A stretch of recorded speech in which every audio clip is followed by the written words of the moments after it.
मेरे चैनल पर आपका स्वागत है। यह राणा सांगा का इतिहास है, जो सबसे प्रतिष्ठित और वीर राजपूत शासकों में से एक थे, जिनकी धरोहर आज भी भारत के इतिहास में गूंजती है। आज हम महाराणा संग्राम सिंह, जिन्हें राणा सांगा के नाम से जाना जाता है, के अद्भुत जीवन और उपलब्धियों में डूबेंगे। राणा सांगा का जन्म 12 अप्रैल 1482 को चित्तौड़गढ़ में हुआ था। वह राणा रायमल और रतन कंवर के पुत्र थे। उनका प्रारंभिक जीवन कठिनाइयों और चुनौतियों से भरा हुआ था। उनका जन्म भले ही उच्च कुल में हुआ था, लेकिन मेवाल की गद्दी तक पहुंचने का उनका रास्ता सरल नहीं था। राणा सांगा के 3 बड़े भाई थे, पृथ्वीराज, जैमल और सग्गा। कहा जाता है कि ज्योतिषियों ने भविष्यवाणी की थी कि मेवाल का भविष्य शासक और कोई नहीं बल्कि संग्राम सिंह स्वयं होंगे। लेकिन यह भविष्यवाणी उनके भाइयों को ठीक नहीं लगी, जिन्हें डर था कि सांगा अंततः उनका स्थान ले लेंगे। ईर्ष्या और महत्वाकांक्षा से प्रेरित होकर उनके भाइयों ने उन्हें खत्म करने की साजिश रची। एक ऐसे प्रयास के दौरान राणा सांगा गंभीर रूप से घायल हो गए और अपनी एक आंख खो बैठे। लेकिन इस सेटबैक के बावजूद भी उनका भाग्य नहीं रुक सका।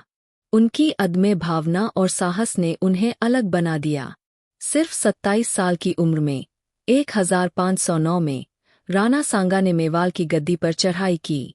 उनका शासन एक सैन्य विस्तार और राजपूत एकता के युग की शुरुआत था। राणा सांगा ने राजपूत राज्यों को एकजुट करने और मेवाल की सीमाओं का विस्तार करने की योजना बनाई। उनकी पहली बड़ी जीत 1519 में हुई, जब उन्होंने गागरोन की लड़ाई में गुजरात और मालवा की संयुक्त सेनाओं को हराया। सांगा के नेतृत्व में राजपूत सेना ने निर्णायक जीत हासिल की। इस जीत के साथ राणा सांगा ने मालवा और चांदेरी जैसे महत्वपूर्ण क्षेत्रों पर कब्जा किया, जिससे मध्य भारत में राजपूत प्रभुत्व को मजबूत किया। हालांकि सांगा की सबसे कठिन लड़ाइयां अभी आनी थीं। 1520 के दशक के मध्य में भारत पर एक नया खतरा मंडरा रहा था, बाबर का आक्रमण, जो मुगल साम्राज्य का संस्थापक था। बाबर ने पहले ही 1526 में पानीपत की पहली लड़ाई में इब्राहिम लोदी को हराया था, और अब वह राजपूत क्षेत्रों की ओर देख रहा था।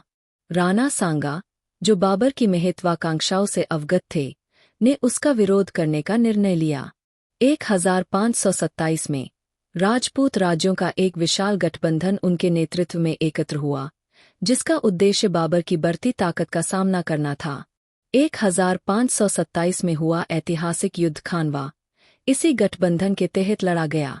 हालांकि राजपूत सेनाएं एकजुट थीं, लेकिन सांगा की सेना को बाबर जैसी शक्तिशाली सेना का सामना करना पड़ा। दोनों सेनाएं भिड़ी, जिसमें मुगल सेना ने श्रेष्ठ सैन्य रणनीतियों और तोपों का उपयोग किया।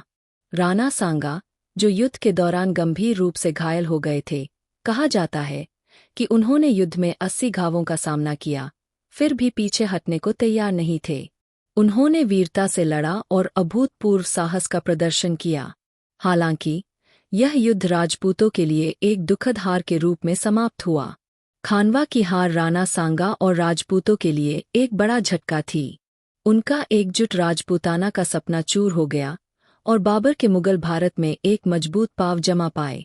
हालांकि हार के बावजूद राणा सांगा का साहस और अपने लोगों के प्रति समर्पण किंवदंती बन गए।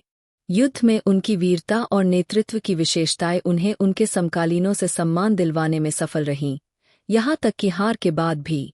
दुर्भाग्यवश राणा सांगा खानवा की लड़ाई के बाद ज्यादा जीवित नहीं रहे। उनका निधन 30 जनवरी 1528 को हुआ, और वे एक ऐसी धरोहर छोड़ गए जो आने वाली पीढ़ियों को प्रेरित करती रहेगी।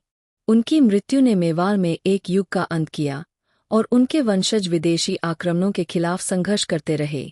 राणा सांगा की धरोहर सिर्फ सैन्य सफलताओं की नहीं, बल्कि अपनी मातृभूमि और लोगों के प्रति उनके अमर प्रेम की भी है। उन्होंने अपने राज्य की संप्रभुता के लिए अपनी अंतिम सांस तक संघर्ष किया।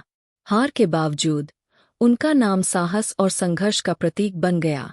आज राणा सांगा का इतिहास उन सभी के लिए प्रेरणा है, जो सही के लिए लड़ने में विश्वास करते हैं, चाहे परिस्थितियां कैसी भी हों।